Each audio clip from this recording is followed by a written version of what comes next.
So today we will discuss about the regression analysis. Yesterday we have discussed about the correlation. So basically in correlation you see that the two variable has related, and basically they are told about whether it is strongly associated or whether it is average or moderate or it is weak, or the direction of the correlation, whether it is a positive or negative correlation. Here in this regression analysis, basically we will learn when you have a two variable and one is your unknown and another is known. So how on the basis of known value we are going to predict a unknown variable. So basically in this we are going to predict or estimate unknown variable on the basis of unknown variable. So and basically we are also here establishing the cause and effect relationship, which we have discussed here. So let us start with this example. We have yesterday made a statement: the association of two variables does not mean that there is a cause and effect relationship. We have also given some examples whether means the correlation may come because of the either you can say the random chance, or it may the third factor may influence to their dependent variable. So the similar examples we have taken here: the birth weight and systolic blood pressure. So we know that these are not the cause and effect relationship actually, because it may be both are related, but it does not mean that when your birth weight is higher or lower, only then the SBP can be seen in the babies. So it may be due to another reason. So this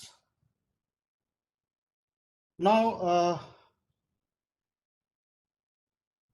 but when we have taken the another example, salt intake and blood pressure, so we say I said that this due to this salt intake and this BP has a cause and effect relationship. Means the changes in when we are making any changes in salt intake, our blood pressure, it may it means it changes. Means due to this salt intake, whenever we are increasing the salt intake, then blood pressure will be increased. So we have I said that these two have the causal and effect relationship. So to measure the cause and effect relationship, basically these are the some criteria that should be followed when we are going to measure the cause and effect relationship. That in this first is a chronology, and basically just if you consider the earlier example, means salt intake and the SBP. So chronology means if if you take this the salt intake is a variable x, and this SBP is a variable z. So means this x variable will always occur before occurring the your SBP. So it means there has a chronology. It does not means that the person has SBP and you have given the salt them, and you say that this due to salt their BP is increased. So chronology means that the cause should always come before the disease occur. So here in this example, salt and SBP, salt is always come before, and then you will go to measure the BP, so that you can say that this due to this salt, means salt is your cause to increase this BP. Now the dose response relationship. Dose response relationship means uh, when we are increasing or decreasing the dose, like salt, so this BP will change accordingly. If you increase this salt intake, then BP may increase, and when we decrease the salt intake, so means there should be dose and response relationship. Then consistency means the association is consistent when the results are replicated in different situations. It does not that in one situation this shows the relationship, and in other situation this does not show any kind of relationship. And then plausibility, this means the association agree with the current accepted understanding of pathological process. And coherence means this association should be compatible with the existing theory and knowledge. So these are the basically steps, you can say, this should be followed to measure the this cause and effect relationship. If these steps are followed, then we can say that there is a cause and effect relationship between the variables. Now come on the main concept which we are going to discuss today, regression analysis. So basically regression analysis is first used by Sir Galton, one of the statisticians or scientists, you can say, and he has first used this data in biological and psychological data.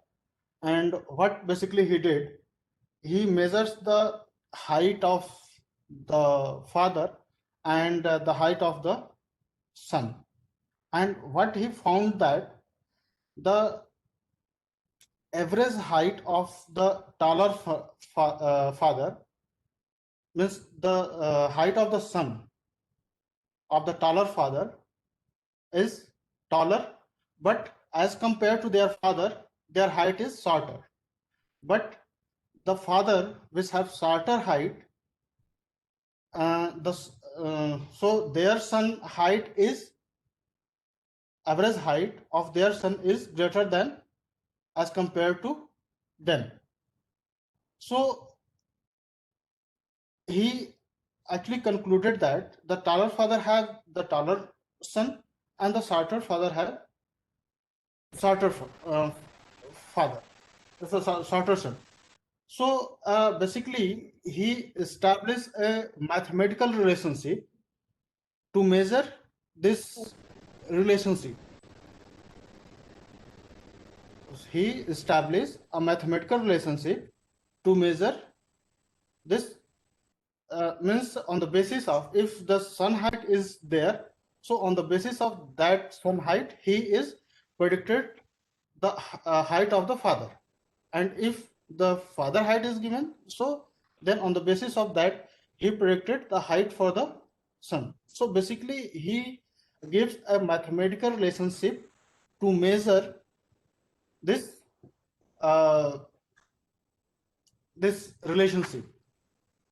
So basically, this mathematical relationship means the regression analysis is a mathematical measure to measure the average relationship between the two variables in terms of original unit of data.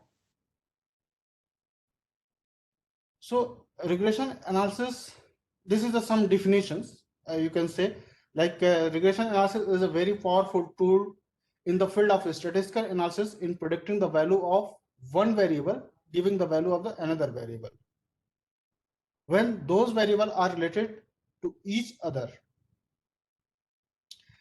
Similarly, regression analysis is a statistical tool to use to predict the value of a known variable from the known variable.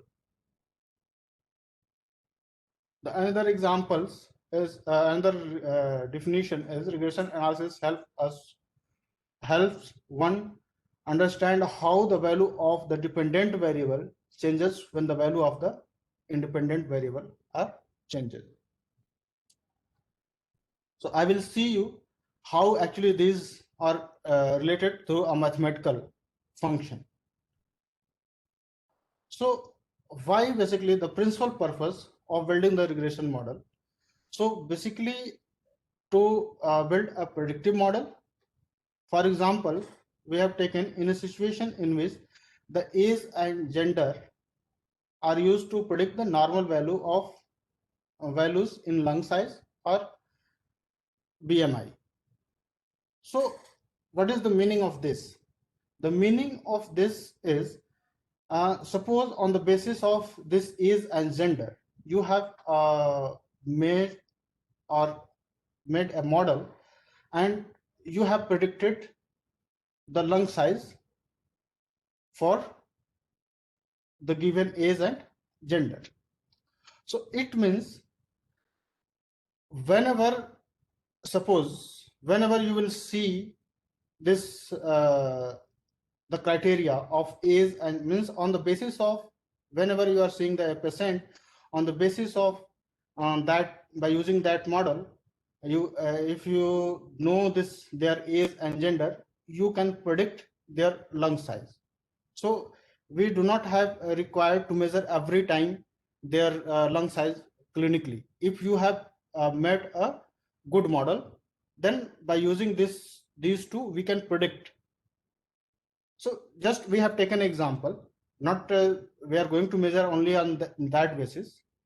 When we have taken making a model, so basically we are going to take what are the variables that are basically responsible to affect that your outcome variable or going to measure that outcome variable. So we are taking only that variable. Now the second is to examine the effect of an explanatory variable on the outcome variable after adjusting for the other important factors. So basically these type of model are used for hypothesis testing.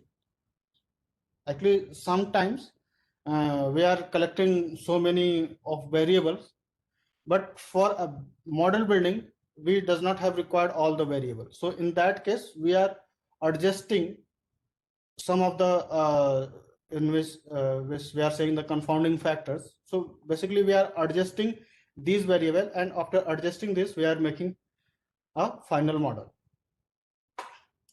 Now these are the basically steps which we are using to prepare the regression model or in regression analysis. So the first step is making the statement of problem.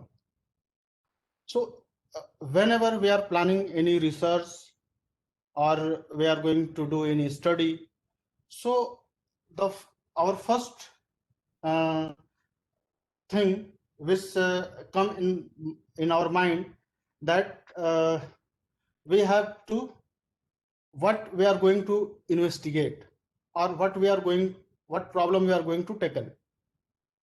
So this is important because if we are not able to formulate our problem correctly, then it may be possible that your whole result or whole efforts may give a wrong conclusion. Suppose I am giving an example. Suppose in a hospital setup, you want to measure the discrimination level among the women, and from your hospital you have collected the three variables like salary, qualification, and gender. And as we know that there should be many definition of this discrimination level. So suppose we are just making two statement. One statement is I am making women are paid less than equally qualified men. So one problem is women are less paid than equally qualified men. So in this problem, what will be our dependent variable?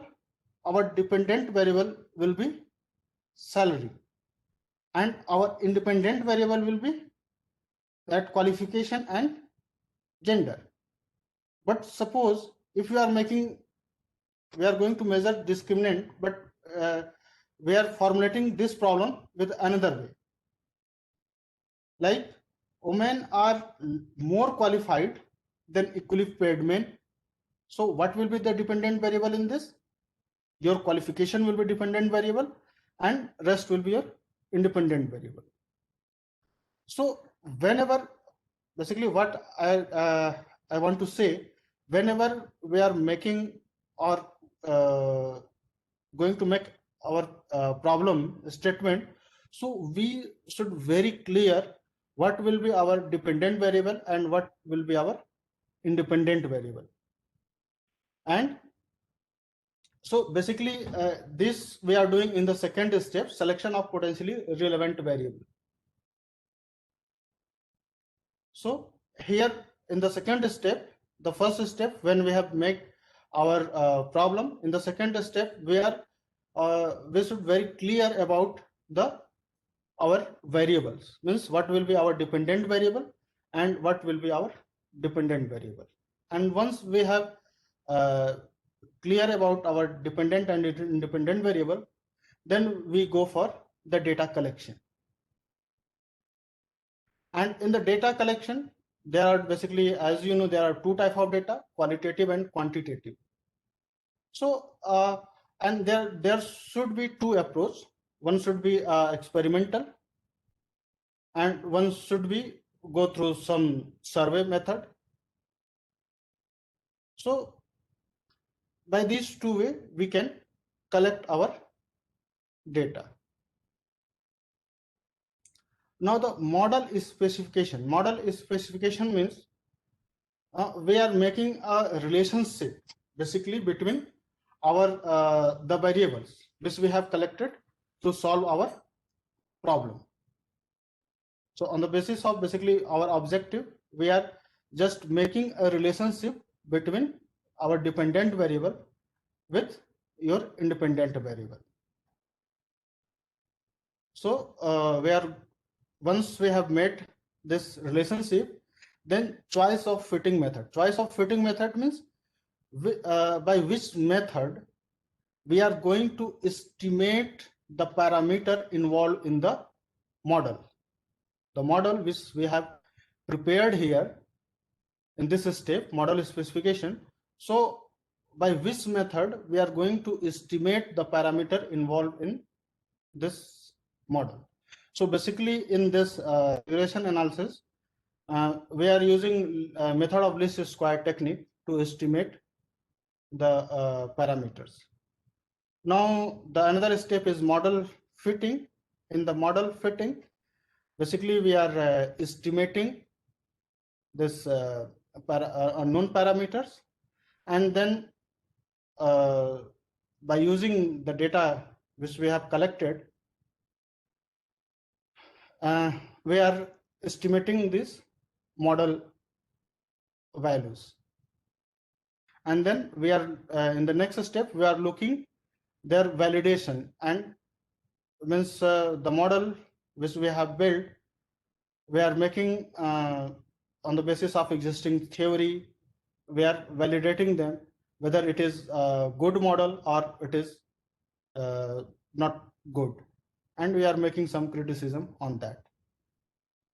So the last step is using the chosen model for the solution of the posed problem. So if our model is valid, so whenever we got these situations, means this type of problem, so on the basis on the using this model, we can predict the your expected outcome.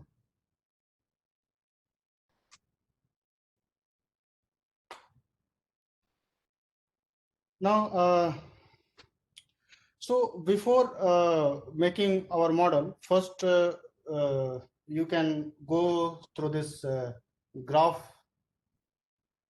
before fitting the model. So basically, this graphs gives you an idea about the relationship between these two. As I have already this first one-dimensional graphs we have already discussed. Now we will discuss about the second dimensional graph. So basically, this graphs gives an idea whether this model will give your good values, or means whether it will be a good model or it will be bad. So basically here you can see that there are three values. One is y and x1 and x2.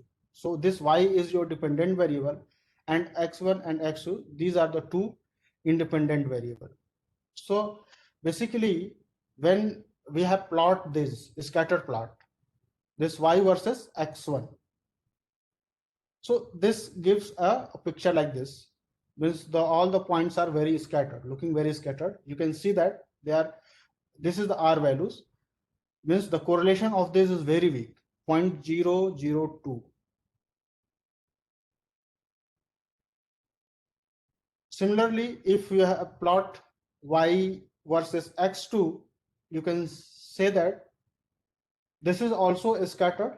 This, the r value is 0.434. So it is also a weak correlation. So when we have plotted this individually, y versus x1 or y versus x2, we found that there is a weak correlation. And when we combined these two and plotted this y versus x1 and x2, so we found that the r value is coming very strong, 0.9. This is negative correlated, but against these two, the value of r is 0.9. So it means these two, means together these two are predicting or showing a very good relationship with this y values. So on the basis, means this gives an idea whether when we are making a model, when we are making considering two or more variable at a time, so whether these are this will give a good model or not. So basically any graphical methods are just give you an idea. It does not give any exact value unless and until when we go for their mathematical estimation. So what we will expect from these graphs? So basically we expect that this x1 against y will give you a linear relationship, whether this side or this side. So similarly this x2 will also show the linear relationship. So basically in a simple, we are considering y versus x. Either we can take x1 or x2. Means one independent and one dependent, that will give you simple regression. But in multiple regression, this y versus x1 and x2 will come together. So in the multiple regression, basically two or more, the independent variable will be two or more. So the presence of linear relationship is re-assuming about the fitting of the model, whereas the absence of such a pattern does not imply that our linear model is incorrect. So if this relationship are showing a linear, so this will means give you the presence of linear relationship model. But if this relationship does not exist, it does not mean that our model is wrong. It may be possible that some other model may be good for our collected variable. Now we are coming with the regression model. So we are also classified this regression model in two type, univariate and multivariate. We have already said in previous slide that in univariate we have one explanatory variable, means our independent variable will be only one, and in the multiple it will be two or more than two. Further, it is classified in two type, univariate it may be linear or non-linear. Similarly, in multiple regression it will be a linear and non-linear.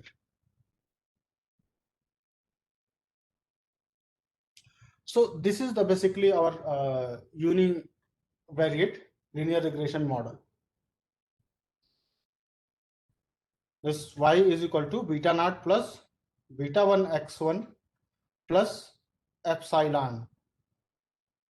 So this y is your dependent variable, or it also we are saying respondent variable, and this beta naught is population intercept. I will tell you, show you this diagram, and in the diagram. So, and this beta 1 is slope and E is your random error. So just consider this example, and in this example you will be able to understand what is this this intercept and what is this slope and what is this random error. So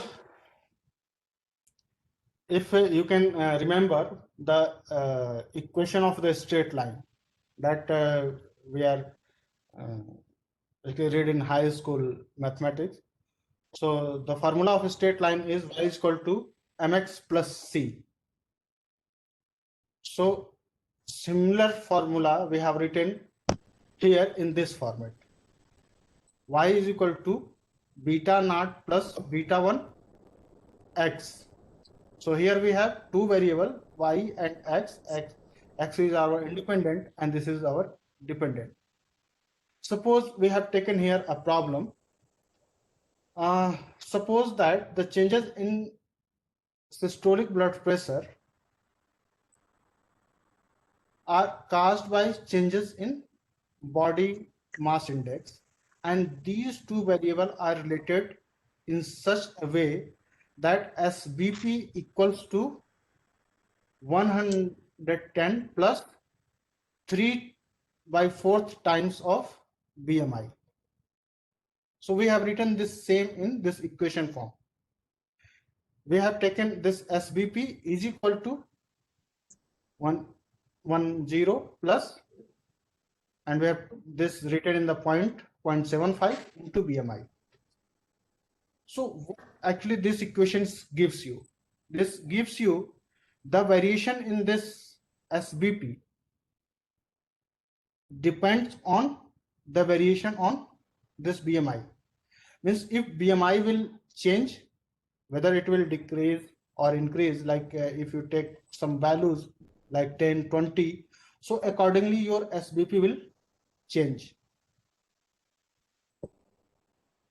So here basically variation in this SBP from person to person, we are measuring in terms of corresponding variation in the person to person in BMI. So when we have not given the data here, we have just shown this diagram. So when we have plotted this data, so we found that this line is coming from this point to this. This is a straight line equation. So now the question is from where it's come 110 and what is this? from where these values are coming. So basically see this picture, the same picture which we have here. So what actually we have done, we have drawn a parallel line to this your x-axis from the point where it starts, this line. So we have drawn a parallel line, and we have this line, we have draw this till crosses with this your y-axis. So the point where it cuts y-axis, so distance from this x origin, from origin to this cut point, this is basically your beta naught. So this is from this 0 to this point C, it is your beta naught values. So see here, this is comes around 1 1 0, from 0 to this. Now this beta naught is called coefficient of intersection or constant coefficient, and this beta 1 is the slope, the angle which we are forming here from this hypotenuse to this line, the angle which making the angle which this angle is basically slope. So as we know the formula of this triangle, so by using this if this distance is a, so slope can be calculated a by b. So we will get this angle. This angle is basically a slope. It will a positive if the line slope upward from left to right. So here you can see that this is going from upward side, from left to right. And if it is coming down, like here in the second diagram, you can see that this is coming from downside, from left to right.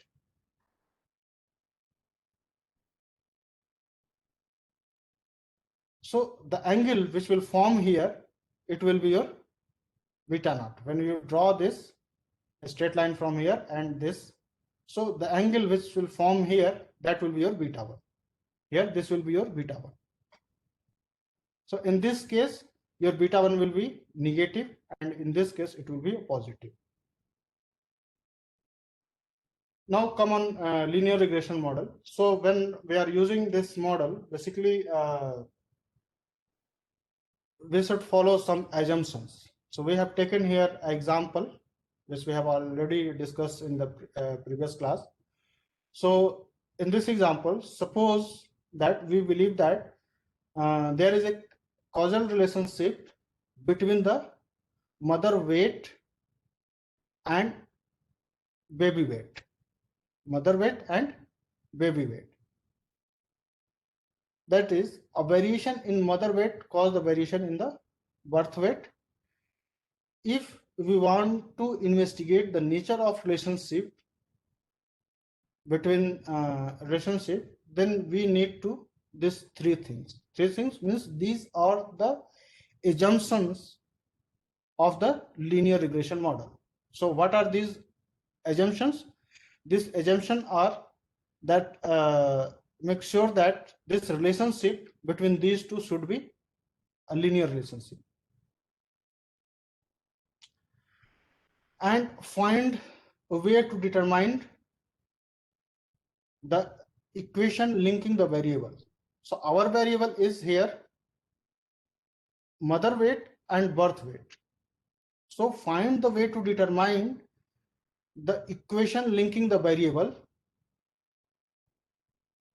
that is, get the value of beta naught and beta 1. So unless and until we are not estimating this beta naught and beta 1, we cannot make a relationship, mathematical relationship between these two.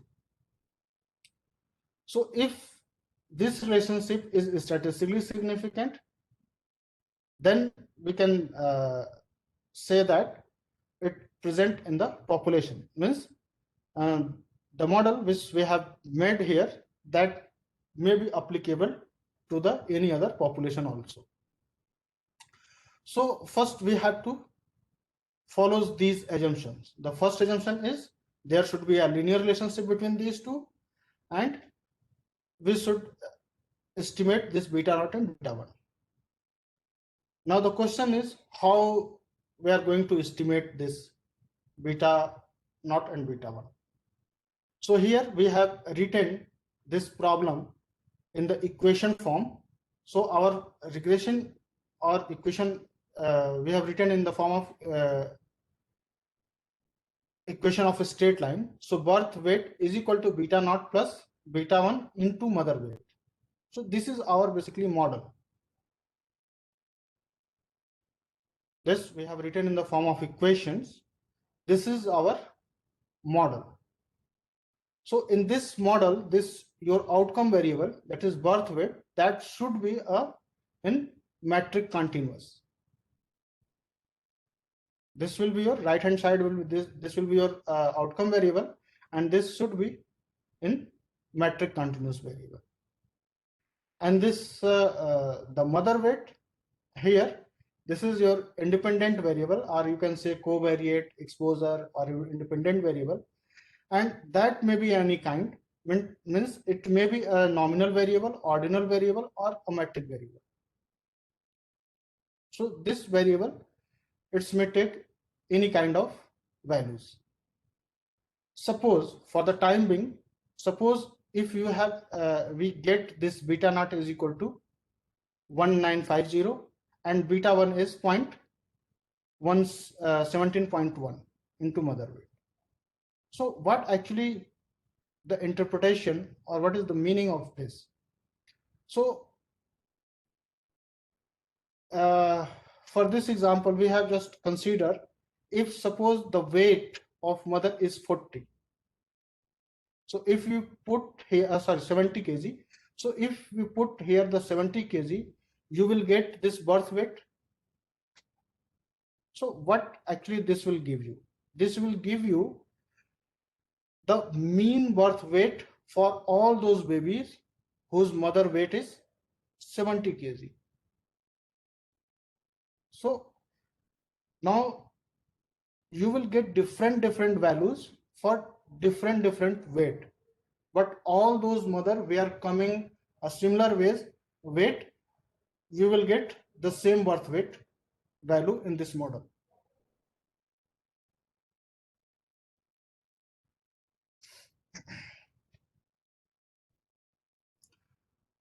Now in this problem, when we are saying that we are getting the similar weight for similar birth weight for every mother, so it means there may be possible that it may not possible that it's always come true. There may be a variation. There may be possible there is some errors may come in this estimate. So basically, to measure this beta naught and beta 1, so basically what I want to say, our actual model will be in the form of this. Means y is equal to beta naught plus beta 1 into x plus e. Means in estimating here, there may be some error, and that error should be adjusted in this model. So if this error is minimum, in this case, your model will be good. Our basic model building the process is we have to minimize this error. So if this error will be minimum, then it means this model means our final model is this, but here is the some error. So because of this, we have added here error. So basically, uh, to estimate this beta 1, beta not, beta 1, we are using this method of ordinary least square or method of least square technique to estimate this beta naught and beta 1. And what is this ordinary least square method? So basically this model is tell the this is the definition of this. If all these residual are squared and then added together to give them this E square, then the best state line is the one for which the sum of E square is smallest. So it means the sum of basically the method of least square is the sum of square of this error is will come to be minimum. So basically on the basis of this, we are just making this equation, and when we are solving this equation we are getting these two equation. So these are the some actually mathematical concept. We are not going on much on that. Basically our problem is to understand what is this E. So this E error, this also has some assumption for this E. And what are these assumptions? These assumptions is this y and x should be linear, y should be metric. We have already learned that. Now this E, this residual or error, this should be normally distributed with mean 0. That is, it is centered on the regression line. And another the assumption of this E is the spread of the residual term should be the same whenever whatever the value of x. So basically what does it mean? This mean whatever value we have taken for this x, whatever sample we have taken, this the distance should be same for each. That we are saying this should be normally distributed for each sample with mean 0. So this spreadness should be equal, and also this their mean should become to 0 for each of this distribution. So basically this properties, and the fourth assumption demanded that if you have repeated this exercise started earlier for each separate value, then the spread of each distribution of residual value should be the same for all. This residual, basically the distance from this point to the point which are coming for upper side or in lower side. So this is basically your residual. You can see here, I have mentioned here, yeah, this point. From distance from this line to the point, you have, this is your residual.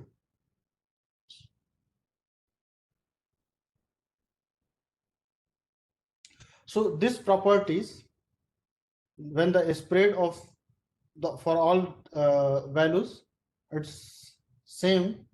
So this property is called homoescedastic. Now come on the time is very short. So this regression line or method of least square, I have already show you. This gives you two equation, and after solving these two, we are getting this values for beta naught and beta 1. So after putting this value of y and x and their mean, we can estimate this beta naught and beta beta naught and beta 1.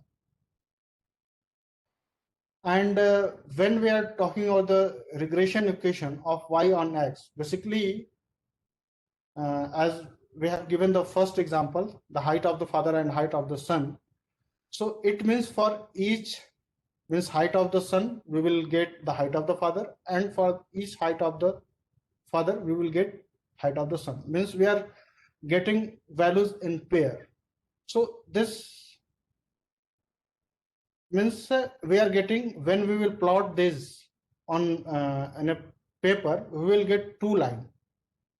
So this we are talking here, the equation y on x, means if x is known, we are predicting this y values, and if y is known, we can predict this value, and we are writing this in y on x or y on x. So in this case, this in the place of, when we are talking x on y, so in this case, in the place of x, it will be y, and here will be x.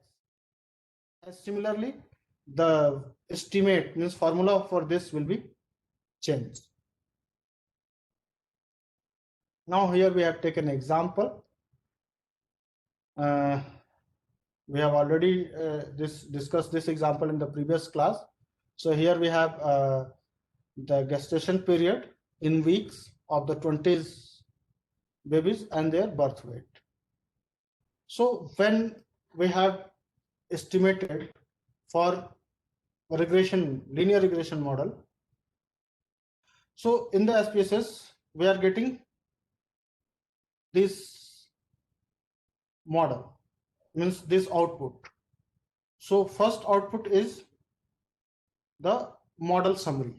In the model summary, this R is basically this correlation between these two variables, gestation, weeks, and birth weight. And this R square, when we take this R square, we will get this. So R square, R is said just only these two variables are related. You can say the highly related or strongly related to each other. And the R square is said you, sorry, the 50% of the variation independent variable is explained by the independent variable. So here independent variable is birth weight and independent variable is your gestation period. Means you can say that the 50% variation in the birth weight is explained by the gestation period. So it means the other 45%, it may be the other factors which may gives you or may explain your outcome variable. So here we are talking about only the simple one. So in the simple one, we are just taking the just two variable. So other effect, what are the effect of other variable? We are not considering that. This adjusted R square is basically after adjustment. I will discuss this some later. This is the error. The error, as the error should be minimum, your model will be gives a good values. So basically what actually now the second table, we are getting this ANOVA table. So ANOVA tables basically gives you this, you can see here, this regression sum of a square value and residual sum of a square value and the total sum of a square values.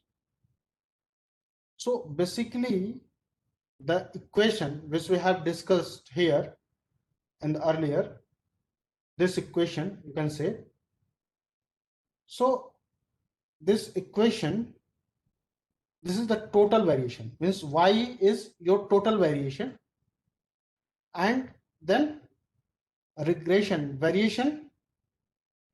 sum of a square, this total, this will be your regression sum of a square plus this residual sum of a square, error. So basically regression model, which we make this, your dependent variable is your total sum of square is equal to mean sum of square. This value actually gives you the mean sum of square plus error sum of square. And this is your f value.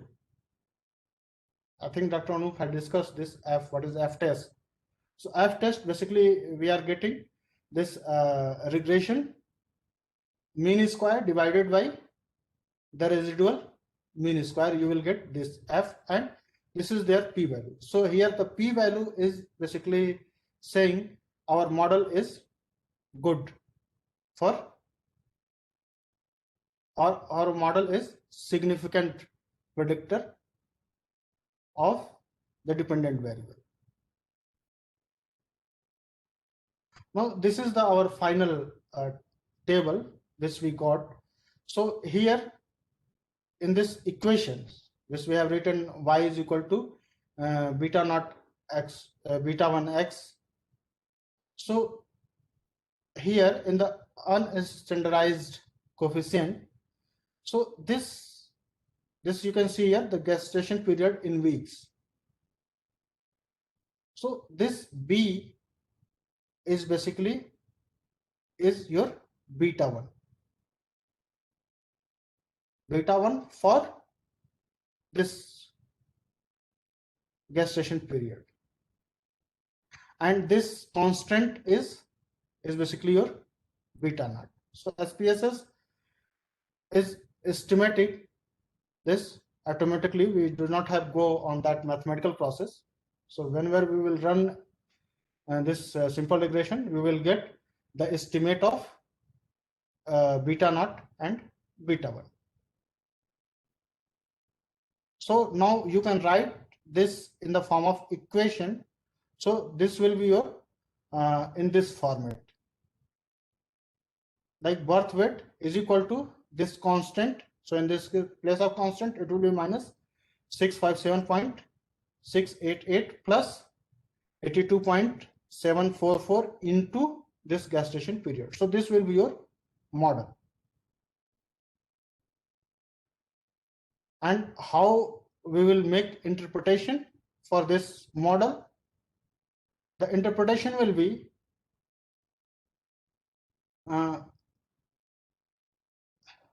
one unit change in, 1 week, you can say 1 week change in gestation period, the birth weight will increase 82.477 times, or this much gram, because birth weight is in gram. So you can say that if you will increase 1 week in gestation period, the birth weight of baby will increase 82.744 gram.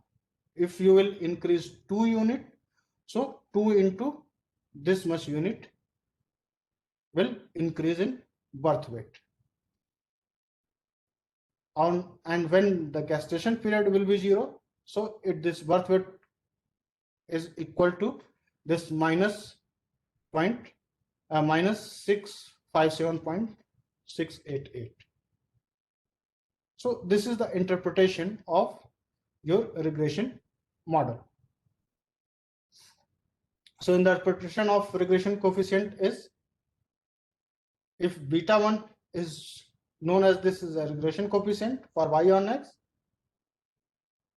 it is clear that y will change beta 1 unit as 1 unit change in x, and if beta 1 is negative, so if this will be negative, so it means the increase in the value of x will corresponding decrease in the value of y. If this will be negative, then your y will decrease, and this will be positive, then y will increase this much time. So this is the interpretation of regression. Now we have already discussed that we are getting the two regression line one is x on y and another is y on x. And the equations, just we are replacing this, in the place of y we have written x, nothing else. And we have already discussed your beta is intercept and beta 1 is slope. So when we are plotting this on this dotted point, we can see that there are a number of n line can be processed through this line. This number of lines can be processed through these points. So actually we want to estimate what will be the best line which passes through these points from where your this distance means residual should come, will come minimum. So this the regression line which we are drawing or passes through these points, dotted points, in such a way that the distance or residual should be minimum for each of these point. So basically for this, from where this line will pass, for this we have estimated the value of this in earlier we have written beta naught and beta 1 through the least square method, and after solving we will get this equation and we can draw this line. And these are the basically formula for this line x on y. So this is the basically formula for estimating regression coefficient of y on x.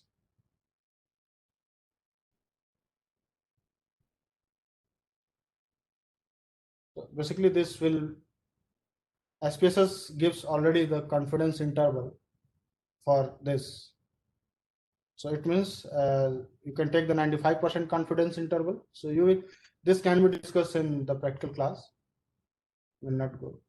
So another interpretation of regression line, if the two regression lines coincide to each other and come like this, in this case the R will be -1, and if it is positive +1, then this we will get a straight line like this. And if the two lines perpendicular to each other, means the value of R will be 0. And if the two line, the angle of this line, if the angle is low, if your angle is low, then you will get a means weak correlation. Two line close high degree of correlation. So if angle is greater, then you will get weak correlation. If angle will be less, you will get the high correlation. Now in the multiple, we have already said there are more than two independent variable. The equation are look like similar way as in the univariate. So y is your dependent, this is your constant, and this beta 1 to beta k is your, this is your regression coefficient, or you can say the parameters, and this x1 x2 to xk is your independent variable or independent predictors or exponential variable, and this e is your error. So here we have taken the same, we have taken example. So in this you can see here the previous example we have taken another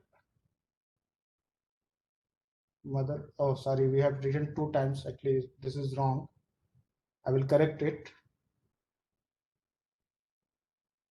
Actually the height, sorry, height, yeah, here we have written the correct. So here you can see that we have taken two variables at a time, the mother height and the mother weight, to predict this birth weight of the babies. So here from this SPSS output, we can see that we have get the constant values and this estimate of beta 1 and beta 2, and the mother height and the mother weight is given in our data. So what will be the interpretation is here? 1 unit means 1 centimeter increase in height, the birth weight will increase 15.3 gram, and 1 unit 1 kg increase in mother weight, the birth weight of babies will increase 8.61 gram. So this is the interpretation of multiple regression line. So we have taken here another example. So if you have a categorical variable of this, smoking is category 1, is smoker, non-smoker, or some other category. We have taken 3 categories here actually. So this equation will come in this form. For each category, you will get the value of beta is different. Suppose for a smoker, non-smoker, or usual smoker. So you will get 3 this beta. But since we are considering one as a reference variable, so we are written here this only 2. Now this is the property. So I will send you this slide. You will read this utility of regression. So now I am going to close this session here. Now if you have any query, you can ask me. We are already late here.